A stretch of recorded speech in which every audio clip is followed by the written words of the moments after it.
আজ Lions club of Silchar valley view অত্যন্ত উৎসাহ ও উদ্দীপনার সঙ্গে জাতীয় বন্ধুত্ব দিবস উপলক্ষে শিলচর সদর থানায় একটি বিশেষ অনুষ্ঠানের আয়োজন করে। ক্লাবের সভাপতি সঞ্জীব রায় এর নেতৃত্বে একটি প্রতিনিধি দল শিলচর সদর থানায় উপস্থিত হয়ে সকল পুলিশ আধিকারিক, পুলিশ কর্মী এবং দপ্তরের কর্মচারীদের হাতে বন্ধুত্বের বন্ধন ফ্রেন্ডশিপ ব্যান্ড পরিয়ে দিনটি তাৎপর্য উদযাপন করেন।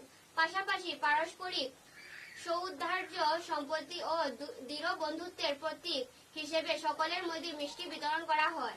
Lions club of Silchar valley view দীর্ঘদিন ধরে পুলিশ ও সাধারণ মানুষের মধ্যে সুসম্পর্ক ও পারিপার্শ্বিক বিশ্বাস গড়ে তোলার লক্ষ্য এ ধরনের জনকল্যাণমূলক উদ্যোগ গ্রহণ করে আসছে, যা বর্তমান সময়ে অত্যন্ত প্রয়োজনীয়। আজ আমরা Lions club of Silchar valley view থেকে এসেছি আপনাদের সাথে ফ্রেন্ডশিপ ডেটা সেলিব্রেট করতে।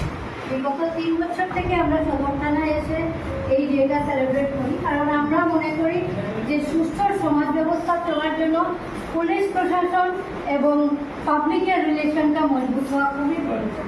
এর জন্য আমরা ফ্রেন্ডশিপ ডেটা আপনাদের মাধ্যমে যেন বন্ধুত্ব বজায় থাকুক পুলিশ এবং পাবলিকের, সেটা নিয়েই আমরা করে যাচ্ছি। তাই আমরা আজকে সদর থানায় এসেছি।